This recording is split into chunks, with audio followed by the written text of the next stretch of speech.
이 시간 우리에게 주신 하나님의 말씀은 예레미야애가 3장 19절에서부터 26절까지의 말씀입니다. 제가 봉독하겠습니다. 내 고초와 재난 곧 쑥과 담즙을 기억하소서. 내 마음이 그것을 기억하고 내가 낙심이 되오나 이것을 내가 내 마음에 담아두었더니 그것이 오히려 나의 소망이 되었사옴은 여호와의 인자와 긍휼이 무궁하심으로 우리가 진멸되지 아니함이니이다. 이것들이 아침마다 새로우니 주의 성실하심이 크시도소이다. 내 심령에 이르기를 여호와는 나의 기업이시니 그러므로 내가 그를 바라리라 하도다. 기다리는 자들에게나 구하는 영혼들에게 여호와는 선하시도다. 사람이 여호와의 구원을 바라고 잠잠히 기다림이 좋도다. 아멘. 우리는 계속해서 이전에 경험해보지 못한 상황 속에서 살고 있습니다. 그렇죠? 누가 한번 예상을 해보았습니까? 이런 온라인 예배로 주일에 예배 드린다는 것을요. 이제 이 예배도 4주가 되니까 어느 정도 적응이 되는 것 같습니다. 어색하지 않고 또 이렇게 예배 드리는 것이 당연하게 여겨질 정도이니 말입니다. 지금 온 세계가 코로나19 바이러스 때문에 혼란에 빠져 있죠. 두려움에 빠져 있습니다. 그리고 모든 사람들의 일상생활이 바뀌었습니다. 우리의 삶도 바뀌지 않았습니까? 특별히 이제 개학을 하고 입학을 해야 되는 아이들 뿐만 아니라 또 직장에 나가서 일을 해야 되시는 분들, 또 출퇴근길이 바뀌고 또 재택근무자가 늘어나기도 하고 또는 직장에서 또 하던 일을 하지 못하고 집에 머물러야 하는 그런 안타까운 상황도 우리가 처해져 있지요. 현재까지 지금 이 말씀이 녹화되고 있는 지금 이 시간까지 국내 감염자가 9,400여 명이 된다고 합니다. 그리고 이 코로나 바이러스로 인하여 돌아가신 분이 이제 140명이 넘어가고 있는데요. 정말 심각한 상황이라 할 수 있습니다. 그런데 우리 한국보다 더 심한 이탈리아는 어떨까요? 최악의 상황이라고 하지요. 의료 체계까지 붕괴되었다라고 이야기합니다. 감염자 수가 중국에 이어서 2위라고 말했지만 이 또한도 바뀌었죠.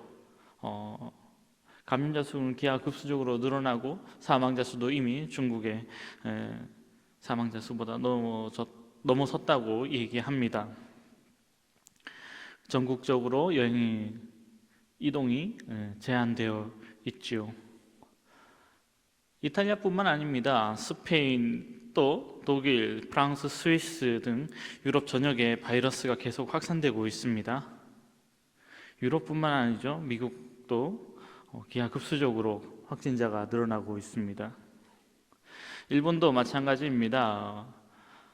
정말 한 사람도 없을 것 같은 확진자가 많지 않을 것 같은 일본 올림픽이 1년 연기되었다라는 뉴스가 끝남과 동시에 수많은 확진자들이 발생하고 있습니다. 전 세계적으로 이 바이러스 하나가 모든 사람들을, 온 세계 사람들을 충격과 공포 속으로 밀어넣고 있습니다. 이미 중국이나 한국은 감염자 수가 확연히 줄어들고 있고 또 국내에서 발병한 것보다 외국에서 들어오는 이들 또 그런 사람들이 확진된다고 하니까 많이 나아졌긴 합니다. 그럼에도 불구하고 안심하긴 이르지요. 집단 감염은 계속해서 나타나고 있고요. 방심하면 2차 감염으로 인한 또 확진자들이 늘어나게 되는 거죠. 현재까지 전 세계적으로 54만 명의 확진자가 생겼습니다. 사망자는 2만 4천여 명이 넘어가고 있죠. 정말 끔찍한 병입니다. 그럼에도 불구하고 일말의 희망이 있다면 이 코로나 바이러스가 치사율이 그렇게 높지 않다는 부분이지요. 사람이 능히 이겨낼 수 있다라는 거죠. 만약에 걸리면 60%, 70%, 80%가 되는 치사율을 가지고 있다면 정말 끔찍한 질병일 텐데요. 현재까지 확진자에 비해서 확진자 대비 사망자의 수가 아주 작다라고 하는 거죠. 물론 끔찍한 질병임에도 불구하지만 그래도 치사율이 그렇게 높지 않다는 것. 네. 그래서 막연히 두려워할 그런 질병은 아니다라고 말해주고 싶습니다. 그런데 이런 코로나 바이러스뿐만 아니라 우리를 위협하는 또 한 가지가 더 있다고 합니다. 그것은 무엇일까요? 지난번 설교 시간에도 언급했지만 메뚜기 떼 얘기를 잠깐 언급한 적이 있었습니다. 네. 아라비아 반도에서 시작된 메뚜기 떼가 아프리카 동북부 지역을 휩쓸고 또 중동을 지나서 이제 또 중국으로 덮쳐온다고 얘기합니다. 질병뿐만 아니라 이제 식량으로 인한 고민도 해봐야 할 상황에 빠졌습니다. 이렇게 우리를 위협하는 그 끔찍한 상황 가운데 있을 때 사람들은 이런 질문을 하기도 합니다. 수많은 사람들이 감염되고 고통당하고 있는데 하나님은 어디 계시는가? 라고 하는 그런 질문을 말이죠. 왜 악인들만 죽지 않고 수만의 죄 없는 사람들이 죽어야만 하는가? 라고 하는 그런 질문도 있습니다. 정말 하나님께서 사랑이 많으시고 자비가 넘치시고 또 전능하시고 전지하신 분이시라면 이러한 질병이 일어나지 않도록 왜 막아두지 않으셨는가라는 질문도 하게 됩니다. 성경은 이러한 질문에 대해서 구체적인 답은 주지 않습니다. 그래서 하나님을 못 믿겠다라고 말하는 사람도 있습니다. 지금으로부터 약 2600년 전에 오늘 세계가 당하는 것과 같은 비슷한 재앙을 당한 나라가 있습니다. 바로 예레미야 선지자가 살던 유다입니다. 물론 이들이 처한 고통은 전염병의 고통이 아니었죠. 그러나 어찌 보면 인간의 손으로 해결해 보지 못하는 어려움, 당할 수밖에 없는 무기력함을 느낄 수 있는 상황은 비슷했습니다. 오히려 더 심했겠지요. 왜냐하면 그 당시 유다는 공격해오는 바벨론 제국에 대해서 대항은커녕 스스로 지킬 힘도 없었습니다. 바벨론에게 침략을 당하여서 하나님의 백성이란 말이 무색할 정도로 아주 초토화돼 버렸습니다.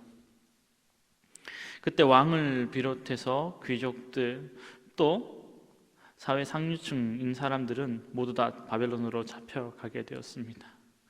3년이 넘게 계속된 기근으로 말미암아서 쓰러져 죽은 시체들이 거리에 가득했다고 합니다. 또한 이 잔인한 바벨론 군인들이 유다를 침공하고 또 성벽을 무너뜨리며 사람들을 약탈해 갈 때에 그들의 행한 행위가 너무나도 악했다는 겁니다. 힘이 없는 아이들을 잔인하게 죽였습니다. 어린아이들을 벽에 때려서 죽이기도 하고요. 하나님의 성전에 불타오는 것뿐만 아니라 임산부의 배를 가르기도 했다라고 하는 겁니다. 이러한 상황을 예레미야는 눈으로 목격했습니다. 직접 목격했지요. 그 상황을 겪으면서 겪었던 수치, 고통, 그것으로 인한 찢어진 마음, 흐르는 눈물, 그것이 담긴 책이 오늘 우리가 읽은 예레미야 애가입니다. 애가 슬픔의 노래라고 하는 뜻이지요. 예레미야는 자기의 조국, 특히 하나님께서 택하신 곳 이 예루살렘이 초토화되었고 또 수많은 사람들이 눈앞에서 잔인하게 죽게 된 것을 보았습니다. 하나님의 성전이 불타오르고 무너져 내린 것을 눈으로 보았습니다. 이 모습을 보았을 때 그 마음 가운데 허탈함 또 무기력함이 그를 덮쳤습니다. 예레미야가 누구일까요? 예레미야는 40여 년 동안 유다를 향하여서 눈물로 예언한 눈물의 선지자입니다. 하나님의 백성인 유다가 하나님의 말씀대로 살지 아니하고 정의를 행하지 아니하고 자기들의 배만 채우려고 할 때에 그들을 향해서 하나님의 사랑을 눈물로 울부짖으며 선포했던 눈물의 선지자, 하나님을 떠나면 너희는 망할 것이다 라고 하나님의 말씀을 선포했던 예레미야 선지자. 하나님께서 하신 말씀 그대로, 그에게 주신 말씀 그대로 예루살렘이 멸망하고 유다가 멸망하는 것을 직접 눈으로 보니까 너무나도 괴로워서, 너무나도 마음이 무거워서 전의 질문과 같은 질문을 하나님께 합니다. 어떻게 하나님의 백성이 망하게 되었습니까? 하나님, 어떻게 하나님의 백성을 망하게 하셨습니까? 하나님, 어떻게 하나님의 성전이 무너졌습니까? 하나님은 하나님의 백성이 이렇게 굶어 죽게 되고 칼에 찔리게 되고 죽임을 당하는 이것을 보고만 계십니까? 라는 질문을 하고 있습니다. 물론 이 모든 상황은 유다 백성들의 죄요, 그들이 하나님의 말씀을 듣지 않았다라는 그런 원인이 있다는 것을, 그 죄에 있다는 것을 예레미야는 알고 있습니다. 이것이 바로 하나님의 심판이라는 것을 예레미야는 알고 있었습니다. 어떻게요? 이미 하나님께서 말씀으로 또 계시로 보여주셨기 때문이죠. 그럼에도 불구하고 이 모든 일들이 눈앞에서 벌어졌다, 이 모든 일들을 직접 겪게 되었다. 그렇기 때문에 가슴이 아프고 잠이 오지 않을 정도였겠죠. 이런 마음이 오늘 우리가 읽은 본문 3장 초반부터 나오게 됩니다. 어떻게 고백을 하고 있냐면 이렇게 얘기합니다. 1절부터 보게 되면 이렇게 얘기합니다. 종일 나를 매로 때리는 자는 하나님이십니다. 또 나를 어둠에 가둔 것도 하나님이시고 곰이나 사자같이 자기를 갈기갈기 찢은 것도 하나님이시다. 화살로 허리를 맞춘 그런 것도 하나님이시다.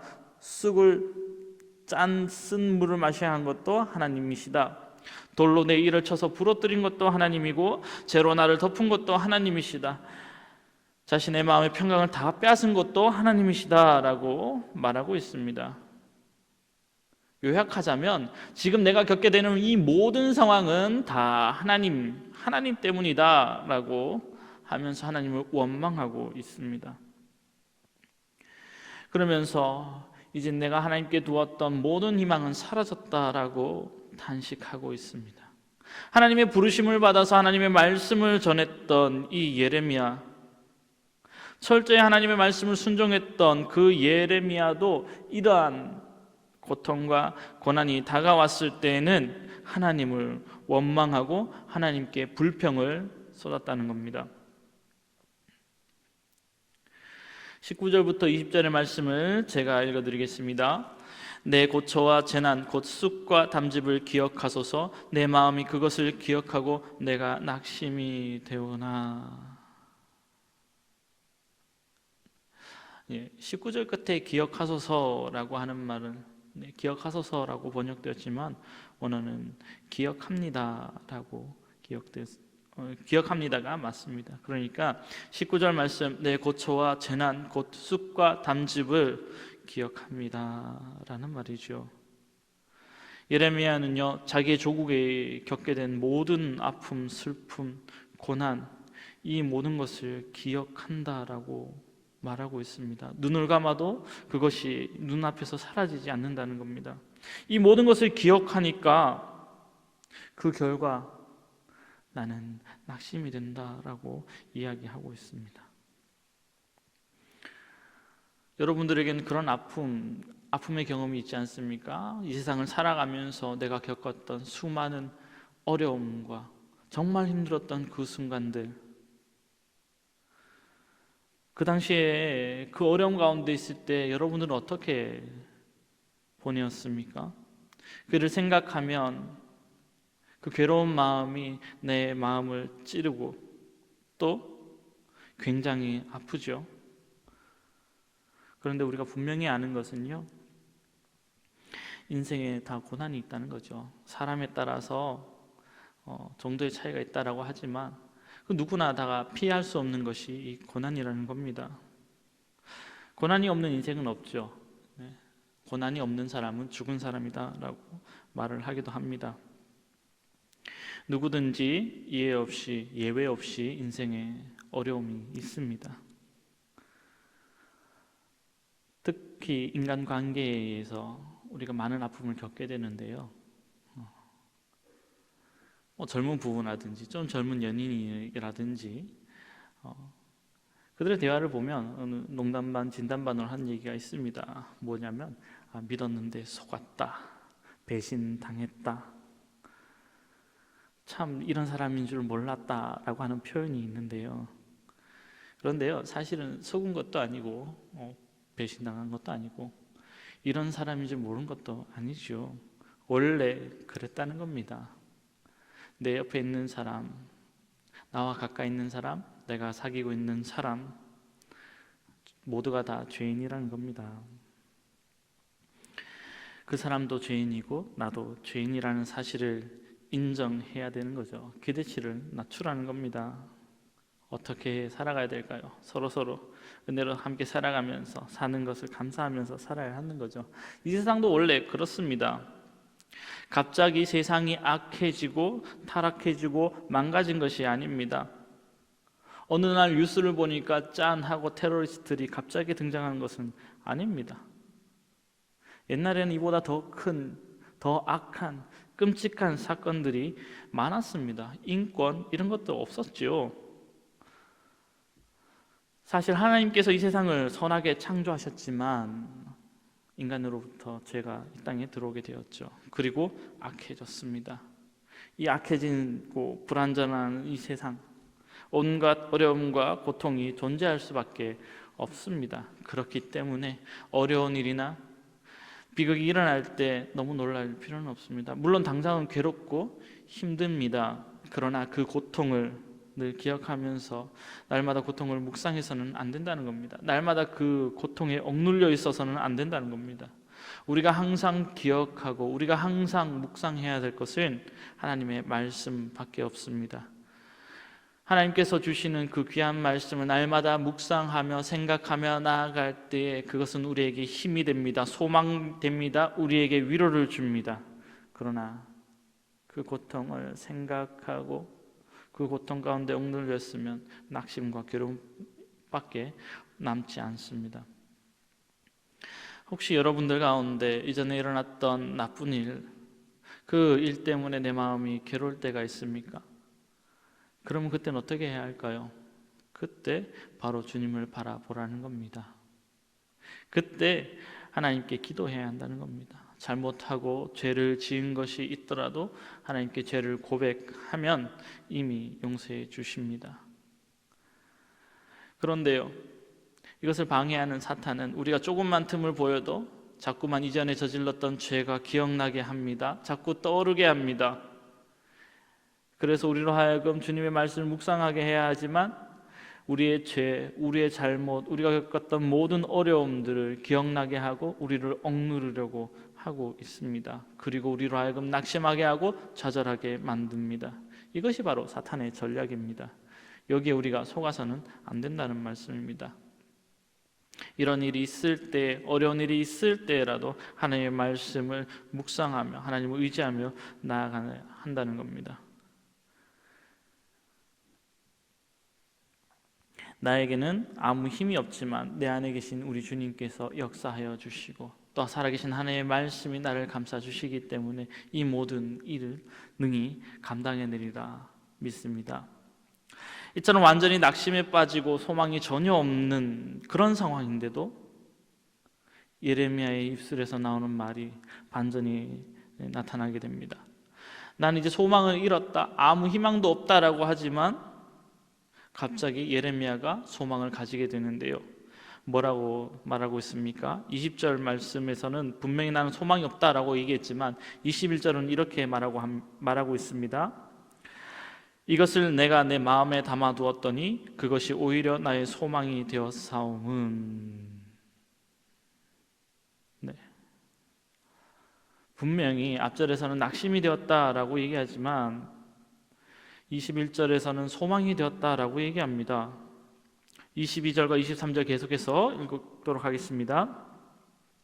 여호와의 인자와 긍휼이 무궁하심으로 우리가 진멸되지 아니함이니이다. 이것들이 아침마다 새로우니 주의 성실하심이 크시도소이다. 지금 힘들고 지금 어려운 일들, 그런 상황이 변했나요? 그렇지 않습니다. 여전히 여전히 예레미야가 앉은 곳은 폐허였죠. 예레미야가 처한 상황은 무너진 성전 터였겠죠. 무너진 예루살렘 성벽 그 돌덩어리에 앉아 있었겠지요. 주위를 둘러보면 해결이 보이지 않는 어렵고 답답한 현실인데요. 그런데 예레미야가 갑자기 전혀 다른 고백을 할 수 있었다는 겁니다. 어떻게 그렇게 되었을까요? 그것은 예레미야가 처한 어려운 상황 가운데서도 고통스러운 일들을 기억하는 데에서 그치지 않고 한 걸음 더 나아갔기 때문입니다. 한 걸음 더 나아가서 그 고통과 그 어려운 상황을 우리 주님의 관점에서 해석하게 되었기 때문입니다. 끔찍한 사건들을 기억하니까 낙심이 되었지만, 그러나 그 모든 것을 자신의 마음에 담아두었더니 즉 곰곰이 생각해 보니까 오히려 소망을 얻게 되었다라는 겁니다. 예루살렘에 일어난 이 모든 비극들, 그리고 현재 일어나고 있는 모든 상황들, 이것만 바라보면 낙심할 수밖에 없습니다. 하나님이 왜 우리에게 이러한 시련을 나에게 주셨는지, 우리에게 허락하셨는지, 어떻게 하나님이 우리에게 이러실 수 있는지, 왜 이렇게 하셨을까? 이렇게 묻는 데서 그쳤다면 마음이 답답하고 화도 나기도 할 것입니다. 하나님이 원망스러울지도 모릅니다. 그런데 예레미야는 거기서 한 걸음 더 나아갔습니다. 지금 이 상황이 무슨 뜻인가를 하나님께 여쭈어보았다는 겁니다. 하나님께서 이렇게 하신 데에는 분명히 뜻이 있다라는 것을 생각하는 데까지 이르렀다는 겁니다. 무엇을 깨달았을까요? 그것은 우리 여호와 하나님의 인자하심, 그리고 긍휼하심이 다함이 없고 끝이 없다는 사실을 알았다는 겁니다. 그래서 그 하나님의 인자하심과 긍휼하심을 생각하며 바라볼 때에 소망을 가지게 되었다는 겁니다. 아침마다 일어나서 봐도 상황은 똑같지요. 여전히 변화가 없습니다. 미래가 보이지 않는 답답한 상황입니다. 그래서 이전에는 무서운 현실을 직면하기 두려워서 눈을 뜨기가 두려울 것이었고, 눈을 뜨기도 싫었던 그런 아침이었겠죠. 그런데 이제는 주님의 인자하심과 긍휼하심이 나를 감싸고 있다는 것, 그리고 변하지 않고 아침마다 날마다 새롭고 하나님의 성실하심이 크다고 고백할 수 있었다라는 겁니다. 그리고 계속해서 예레미야는 확신 가운데서 믿음의 선언을 합니다. 24절부터 26절까지 말씀을 제가 읽도록 하겠습니다. 내 심령에 이르기를 여호와는 나의 기업이시니 그러므로 내가 그를 바라리라 하도다. 기다리는 자들에게나 구하는 영혼들에게 여호와는 선하시도다. 사람이 여호와의 구원을 바라고 잠잠히 기다림이 좋도다. 정리해보자면 이렇습니다. 24절은 이렇게 정리할 수 있는데요. 주님은 내가 가진 모든 것이기 때문에 주님께 나의 소망을 두고 나의 주님을 기다릴 것이다 라는 겁니다. 25절 주님은 주님 안에 소망을 가지고 기다리며 찾는 자에게 복을 내려주신다 라고 말하고 있습니다. 그래서 26절 주님께서는 주님이 구원하여 주시기를 참고 기다리는 것이 좋다고 말씀하신다는 걸 발견하게 됩니다. 예레미야는 자기가 처한 그 비참한 상황 속에서, 비참한 현실 속에서 하나님의 사랑과 자비, 우리 여호와의 인자하심과 긍휼을 발견합니다. 그것을 깨달았습니다. 그래서 소망을 가지게 되었습니다. 그래서 뒤에 나오는 말씀 32절과 33절에 심지어 이렇게 고백하고 있습니다.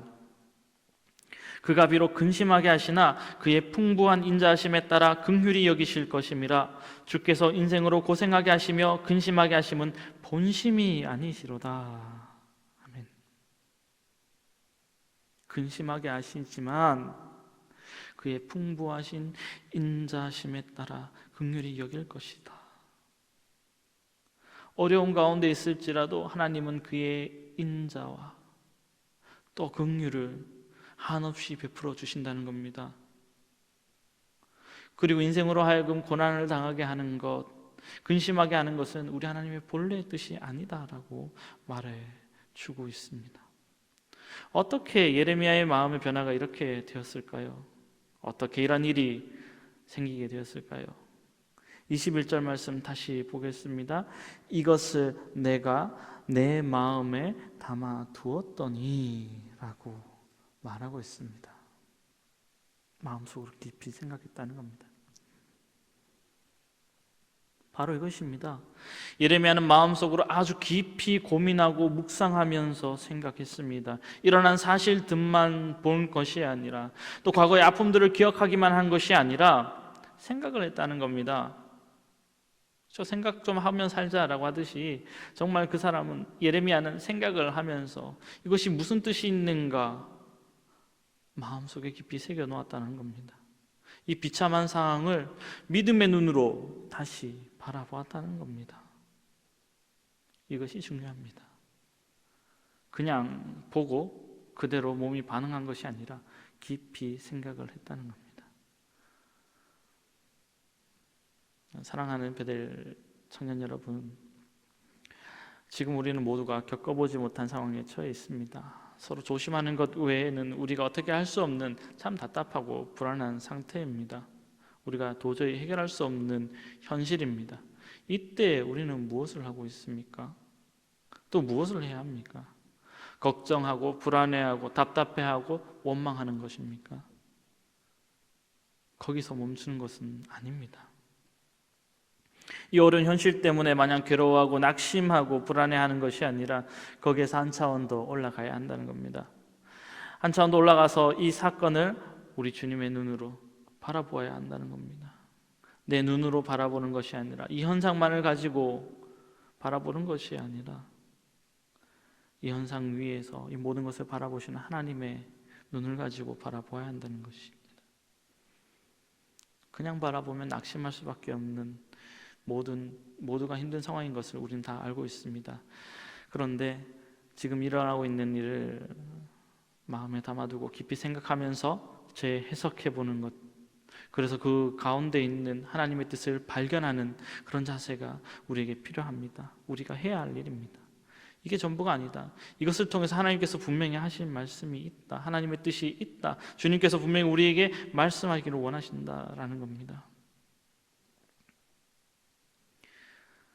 그러면 예레미야처럼 고백할 수 있다는 겁니다. 소망이 없다, 낙심할 수밖에 없다라는 것이 아니라 하나님으로 인해서 우리가 소망을 발견하게 된다라고 고백할 수 있다는 겁니다. 지금 고통의 순간이 영원할 것 같고 지금 어려운 환경이 끝나지 않을 것 같아 보입니다. 그러나 하나님의 함께 하심으로 우리에게 소망을 주신 하나님의 능력이 나와 함께 있다는 것을 믿음으로 고백하는 것, 그렇게 고백하는 것이 바로 믿음이지요. 놀랍게도 성경은 우리가 바로 그렇게 할 수 있는 믿음의 사람이라고 말해주고 있습니다. 아무리 세상이 악하고 끔찍한 일이 벌어져도 그 상황을 초월하면서 또 그 위에서 일하고 계시는 하나님의 움직임을 바라볼 수 있는 사람, 그 사람이 바로 우리라고 말해주고 있습니다. 그 고통 가운데, 그 고통의 현실 가운데서도 아침마다 새로운 주님의 인자하심과 긍휼하심, 그리고 그분의 성실하심을 찬양하면서 소망을 가지는 사람들이 바로 우리라는 겁니다.